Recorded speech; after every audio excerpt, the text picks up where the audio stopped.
Of the order of the niger सम्मान से, एक सर्वोच्च सम्मान के तौर पर, एक बेहद प्रतिष्ठित सम्मान के तौर पर इससे पहले 1969 में क्वीन एलिजाबेथ को सम्मानित किया गया था। उसके बाद से प्रधानमंत्री नरेंद्र मोदी ही एक ऐसे नेता हैं जिनको इस सम्मान से सम्मानित किया गया है। तो अपने आप में दिखाता है कि एक वैश्विक नेता के तौर पर प्रधानमंत्री नरेंद्र मोदी की मौजूदगी, स्वीकार्यता लगातार बढ़ती हुई, और ये 17वां एक ऐसा अंतर्राष्ट्रीय पुरस्कार है, एक सर्वोच्च पुरस्कार के तौर पर तमाम देशों के द्वारा जो कि प्रधानमंत्री को दिया गया है। इससे पहले 16 अन्य ऐसे पुरस्कारों से प्रधानमंत्री नरेंद्र मोदी को दुनिया के अलग अलग देशों के द्वारा नवाजा जा चुका है।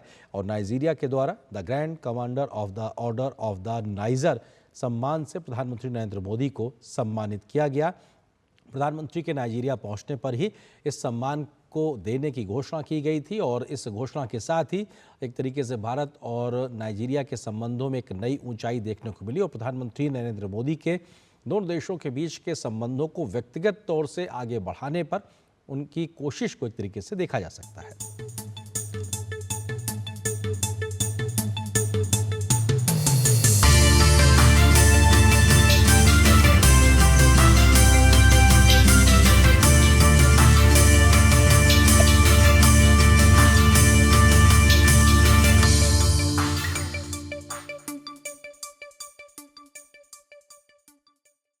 Grand commander of the order of the niger से सम्मानित किए जाने पर मैं आपका, नाइजीरिया की सरकार और लोगों का हृदय से आभार व्यक्त करता हूं। मैं इस सम्मान को विनम्रता और आदर भाव से स्वीकार करता हूं, और इस सम्मान को 140 करोड़ भारतवासियों और भारत नाइजीरिया की गहरी मित्रता को समर्पित करता हूं। यह सम्मान हमें भारत और नाइजीरिया के बीच स्ट्रैटेजिक पार्टनरशिप को नई ऊंचाई पर ले जाने के लिए प्रेरित करता रहेगा।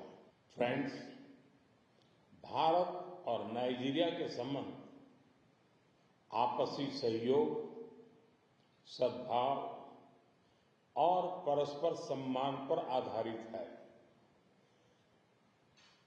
दो वाइब्रेंट डेमोक्रेसीज और डायनेमिक इकोनॉमीज के ग्रुप में हम मिलकर दोनों देशों के लोगों की भलाई के लिए काम करते रहे हैं। दोनों देशों में सामाजिक और सांस्कृतिक विविधता हमारी पहचान है, हमारी ताकत है। नाइजीरिया के रिन्यूड होप एजेंडा और विकसित भारत 2047 के बीच कई समानताएं हैं।